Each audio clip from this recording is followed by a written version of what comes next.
Kasabay nito, nakatanggap ng ulat si Nam Ho-jung. Naglalaman ang ulat na ito ng impormasyon tungkol sa Rendezvous Point. Agad na sabi ni Nam Ho-jung sa driver. Pagkatapos tumawid sa tulay ng Yeongdong-daejeon, dapat silang kumanan kaagad. Medyo hindi nasisiyahan ang driver sa planong ito. Muling sinabi ni Nam Ho-jung, "Sino sa tingin mo ako?" Sagot ng driver, "Alam kong taga-secret service ka, di ba? Ngunit mayroon din kaming sariling paraan sa Shinjin Group." Well, itong Nam Ho-jung ay galing sa secret service. Ang lihim na serbisyong ito ay nagmula sa pagkapangulo. Kaya ito ang mga tauhan ni Jang Sung-cheol, ang ama ni Soo-jung. Well, itong driver ay mula sa grupong Shinjin. Ang presidente ng grupong Shinjin ay ang ama ni Soo-hyun. Ibig sabihin hindi sila galing sa isang grupo. Nang matahimik na sila, tumawid sila sa tulay. Biglang sumulpot si Tak Se-young na naglilisik ang mga mata, pinagmamasdan kung saan nakasakay sina Soo-hyun at Soo-jung. Bigla siyang tumalon sa isang kotse. Sa kabutihang palad hindi ito ang kotseng sinakyan ni Soo-hyun at Soo-jung. Nang marinig ang tunog pagbagsak ni Se-young sa kotse, biglang lumingon sina Soo-hyun at Nam Soo-jung. Dahil sa takot, inutusan ni Nam Soo-jung ang driver na pabilisin ang takbo. At hiniling sa driver na pigilan si Tak Se-young sa anumang paraan. Sa puntong iyon ay agad na nabigla si Nam Soo-jung. Gumagamit pala sila ng grenade launcher. Sa kabila ng inis, napapakagat na lang si Nam Soo-jung sa kanyang mga ngipin. So, ganito pala, galing sa gobyerno si Nam Soo-jung. Well, sa Korea, ang mga baril ay hindi maaaring gamitin ng libre. Hindi tulad ng Amerika. At dito niya nakita na may ganoong armas ang grupo ng Shinjin. Kaya tiyak na ito ay labag sa batas. Bumalik tayo sa lalaki. Ang lalaking ito ay nagpaputok ng granada kay Tak Se-young. Nagkaroon ng malaking pagsabog. Nakita ni Soo-hyun ang pagsabog at naisip niyang ligtas na siya. Para sa kanya, walang paraan ang halimaw na makaligtas sa granada. Ngunit ang palagay na ito ay ganap na mali. Biglang lumapag si Tak Se-young sa hood ng kanilang sasakyan. Ang mga kalmado ay muling natakot. Dito naiiyak na lang si Soo-jung sa takot. At agad na pinunit ni Tak Se-young ang bubong ng sasakyan. Ang tatlong taong ito ay dapat na umihi sa kanilang pantalon sa ngayon. Itinaas ni Tak Se-young ang kanyang espada, handang laslasin sila. Nang akmang laslasan sila ni Tak Se-young, agad na inutusan ni Nam Soo-jung ang driver na tapakan ang preno. Kaya itinapon si Tak Se-young. Agad na sinubukan ni Se-young na pigilan ang kanyang paggalaw gamit ang isang espada.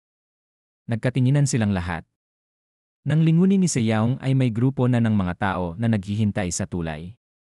At ang mga taong ito ay nagpakawala ng mga usok na granada. At naghahanda para barilin si Se-young, ngunit tumalon si Se-young at hinawakan ang frame ng tulay. Siya ay nagmalas Spiderman. Nang makita ito, agad na inutusan ang tropa na barilin si Se-young. Isang granizo ng bala ang nakatutok sa kanya. Agad namang naghanda si Se-young para tumalon para lusutan ang barikada na ito. Pagkatapos ay tumayo siya sa gitna ng mga pulis. At sinabi ni Se-young na kung pinahahalagahan niyo pa rin ang inyong mga buhay, umalis kayo dito, ngayon na. Biglang nagulat ang mga pulis sa sinabi ni Se-young, bago kayo mamatay sa aking mga kamay. Ngunit ang mga pulis na ito ay hindi natatakot sa lahat. Agad silang naghanda para muling barilin si Se-young. At sa kabilang banda, may dumating na helicopter patungo kina Soo-jung at Soo-hyun. Nagmamadali silang tatlo na sumakay sa helicopter. Sa gilid ni Se-young, ang mga tropang ito ay pinalipad ni Se-young. Parang umuulan ng mga tao. Napatingin si Se-young sa kanilang tatlo na nakasakay sa helicopter. At sa loob ng helicopter, puno ng inis ang tingin ni Soo-hyun kay Se-young. Nais ihagis ni Se-young ang kanyang espada sa helicopter. Ngunit kinansela niya ang balak na ito. Ayon kay Se-young, dapat dito sila mamatay. Ngunit ang kamatayan ay masyadong magaan para sa kanila. Kaya pinili ni Se-young na pakawalan sila. At iniwan silang pinagmumultuhan ng takot at kawalan ng pag-asa. Pagkatapos noon ay agad na lumayo si Se-young sa tulay na ito. Ngayon lumipat tayo sa Blue House. Ang mga tao sa loob ng Blue House ay nanonood ng footage ng massacre na ginawa ni Se-young. Pagkatapos ay tumayo ang isang tao upang ipaliwanag ang tungkol sa video na ito. Ipinaliwanag niya na ang halimaw na ito ay tinatawag na Tak Se-young. At siya ay 18 taong gulang, ang kanilang huling alam na lokasyon ay ang Yeongdong-daejeon Bridge. Matapos nilang imbestigahan ang profile ni Seyaw, nalaman nilang 3 taon na ang nakakaraan, isa ito sa mga biktima sa isang marahas na insidente na nakatawag ng maraming atensyon ng publiko. At ang kanyang mga magulang sa oras na iyon ay nakakaakit din ng atensyon ng mga tao sa pamamagitan ng pagpapakamatay sa harap ng Gwanghwamun. Pagkatapos ay tinanong ng isang sundalo ang babaeng ito, saan ang susunod na destinasyon ni Seyaw. Nalilito ang babaeng ito kung paano ito sasagutin. Pagkatapos ay nagtanong muli ang sundalo, bakit wala man lang ang pangulo sa pulong na ito. Ipinaliwanag ng babae na naghahanap ng paraan ang pangulo upang malutas ang problemang ito. Lumipat tayo sa Blue Wing Media Building. Ang mga tao sa meeting room na ito ay nakikinig sa deklarasyon ng digmaan na ginawa ni Seyaw, kung saan papatayin ni Seyaw ang buong pamilya ng salarin. Ang mga tao pala sa kwartong ito ay mga magulang ng mga salarin. Ang lalaking ito ang pinuno ng grupong Shinjin, si Lee Joyang, ang ama ni Suhyun. Anya, kahit wala ang pinuno ng IG Security na si Kim Sang-pil, dapat pa ring ituloy ang pagpupulong. Sa pulong na ito, iminungkahi niyang i-block ang lahat ng media na may kaugnayan sa paghahanap ng video o artikulo. Ang gawaing iyon ay ipinaubaya kay Goodfield at Blue Wing. Ang media chairman ng Blue Wing ay si Oh Jun-suk, ang ina ni John Hyuk. At ang chairman ng Goodfield ay si Kim Jong-gyu, ama ni Kim Yoo-jin. Tungkol sa gawaing ito, sinabi ni Jun-gu na mahirap itong gawin. Dahil lahat ng ito ay kumalat na sa social media. Ayon kay Lee Joyang, para maging matatag ang sitwasyong ito, kailangan nilang hulihin o pigilan si Tak Se-yaw.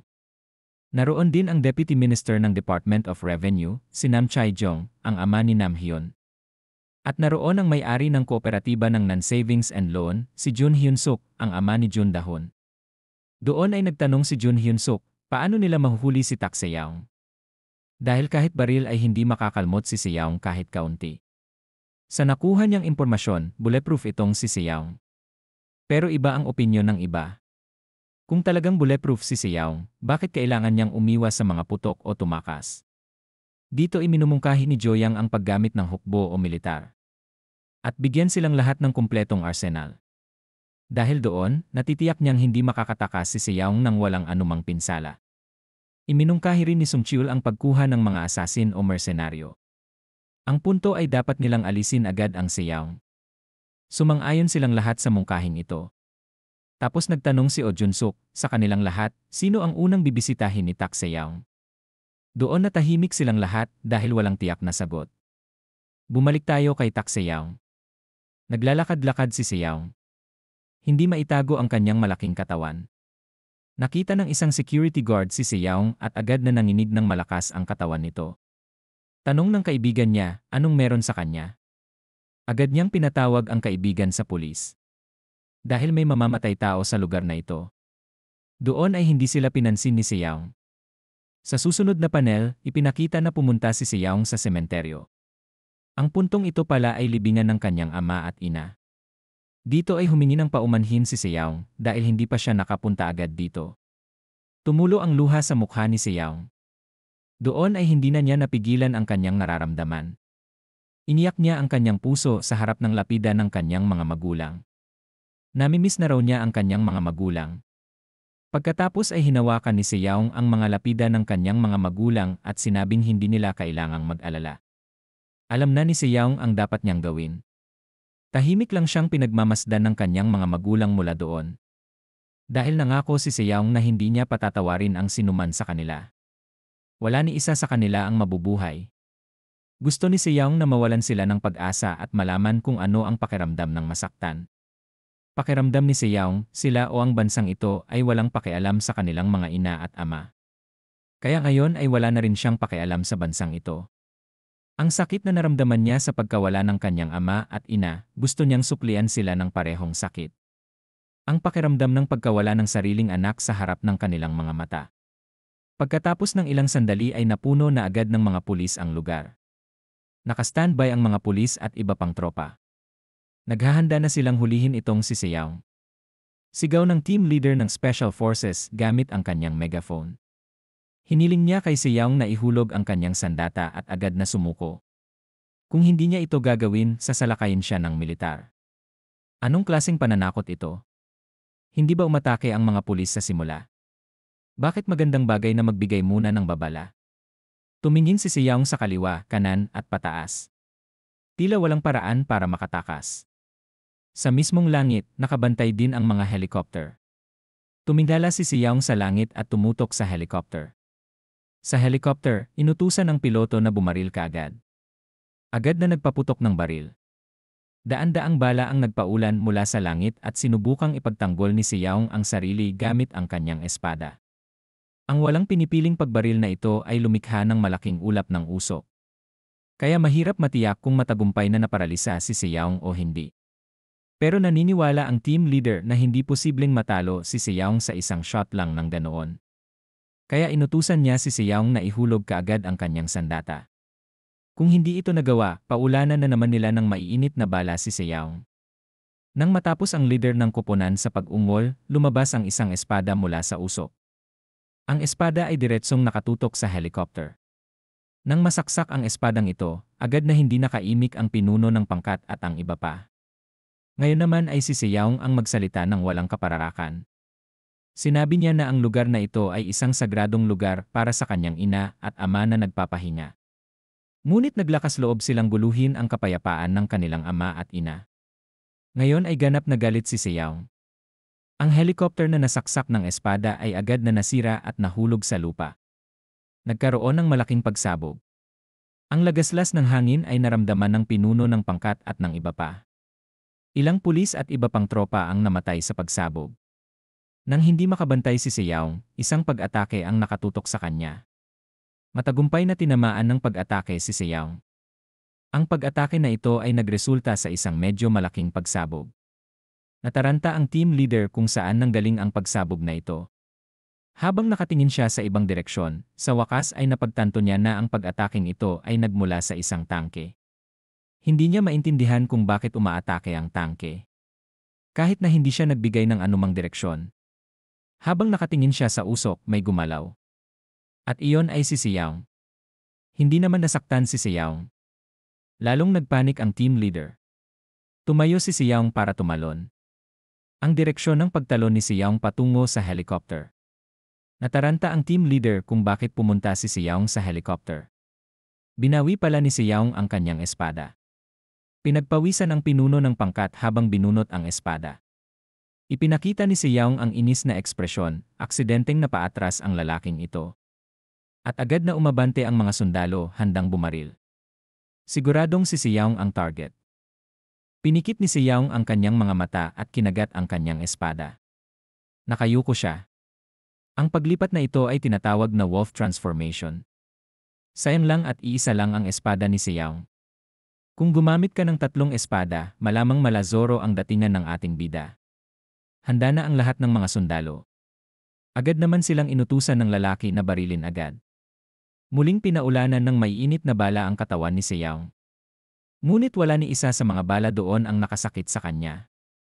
Ang mga sundalo ay nananatiling tahimik lamang hindi makapaniwala. Kahit gaano karaming putok ang kanilang ginawa, wala itong epekto kay Siyaong.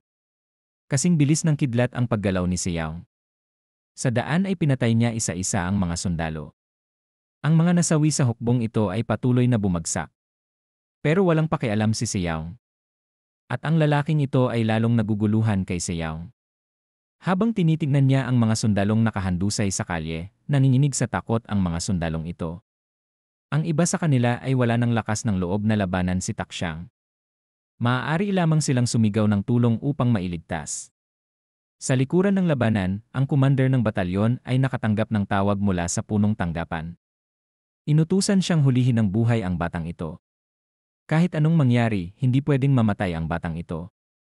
May mga baliw na matandang boss talaga. Imposible na ang pagpatay sa kanya, lalo pa ang paghuli sa kanya ng buhay. Sinabi ng kanyang superior na ang batang ito ay magiging isang mahalagang asset para sa kanyang bansa. Nagsumbong ang commander ng batalyon sa kanyang superior. Nang binaril ng kanyon si Siyaong, wala itong epekto. Napakalakas daw ng aura niya. Nagsimula agad ang kanyang amo. Inutusan niya ang batalyon commander na agad na tumigil sa putukan. Hinding-hindi mamatay si Siyaong. Balik kay Siyaong. Ipinakita sa amin si Siyaong na isa-isang kinakatay ang mga sundalo. Ilang kanyon din ang pinaputukan sa kanya. Pero nagawa niyang iwasan. Lalong gumulo ang sitwasyon doon. Naramdaman ni Seyaong na nakakabahala ang tangke na ito, agad siyang pumunta sa tangke. At kung titignan, mukhang maliit talaga ang tangke kumpara sa katawan ni Seyaong. Isa-isang winasak ni Seyaong ang kanilang mga tangke. Agad namang tinanong ng battalion commander na nakakita ng lahat ng ito sa kanyang superior. Paano niya magagawang mahuli ng buhay itong si Seyaong? Hindi man lang nila kayang saktan si Seyaong. Sa highway ilang kilometro ang layo, normal pa rin ang paggalaw ng trapiko. Isang kapansin-pansing itim na kotse na may markang IG security ang dahan-dahang umaandar sa gitna ng lane. Sa likod nito ay isang katulad na kotse na may parehong mga salita sa gilid. Bawat sasakyan ay puno ng mga taong nakasuot ng bulletproof vests at kumpleto sa gamit na mga baril. Napasulyap ang isang medyo may edad na lalaki sa taong nasa likod at sinabing kung gagamitin natin ang mga bagay na yon, kahit nakasuot ng armor ang target, hindi siya mabubuhay. Ibinalik ng binata na may dalawang hati ang buhok at nagtanong tungkol sa mga bagay na yon.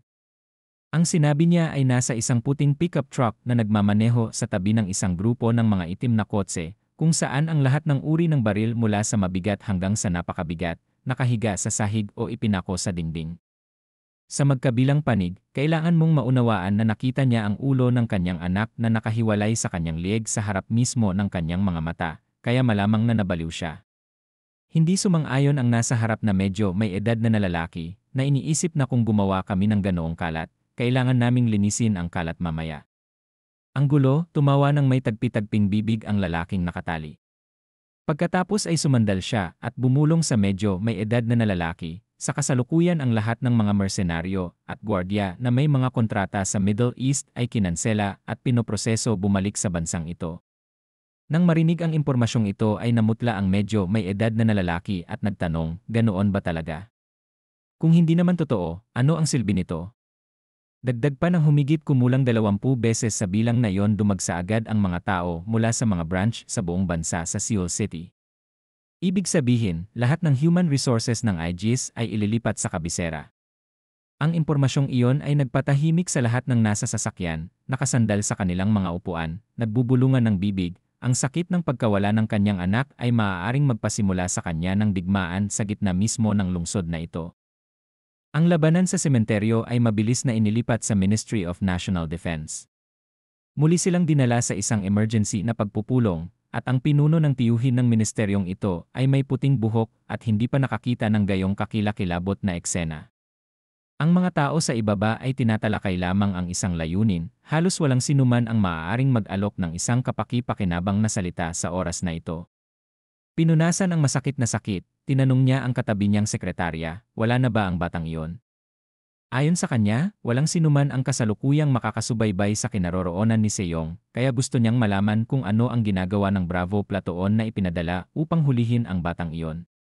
May isang tao doon na nagsabing napakaraming nasawi kaya humihiling sila ng mga emergency reinforcement. Sumunod ay isang galit na babae sa kanan, na humihimok sa susunod na plano ng labanan dahil naghihintay pa ang hukbo ng mga utos. Natapos niya, tinawag ang lahat ng pinuno ng platoon at lahat ng natitirang koponan maliban sa koponan ng Bravo dito. Napakunot ang noo ng sekretarya sa pagkataranta, anong level ang gusto mong tipunin ang lahat ng tropa? Sa malawak na karanasan sa pakikipaglaban, hindi pa nakikilala ng commander ang sinumang tulad nito, kaya gusto niyang malaman kung paano ito gagawin ng mag-isa. Ang batang iyon ay maaaring makapinsala sa isang buong hukbo, kahit nasirain ang isang armada ng tangke.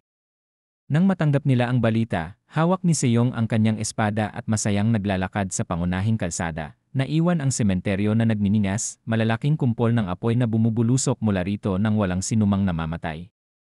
Galit siyang naglalakad sa kalye, biglang nanlaki ang mga mata at lumingon sa kaliwa para tingnan ang isang pamilyar na lugar sa ilalim ng sikat na araw.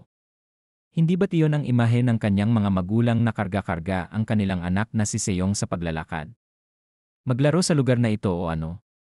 Tumanggi siyang tingnan ang tagpong iyon ng matagal, na pagtantong isa lamang itong ilusyon na dulot ng sikat ng araw, pagkatapos ay parehong malungkot at nabigo, dahil iyon ang nagpaalala kay Seyong sa sumunod na nangyari. Ano ang kailangan niyang gawin upang maipaghiganti ang kanyang puot? Hindi alintana ang punit-punit na sando sa likod niya, panay ang lakad niya palabas ng sementeryo ng ganoon. Kung nagustuhan mo ang video na to, huwag kalimutan mag-like at subscribe para updated ka lagi sa mga bago nating video.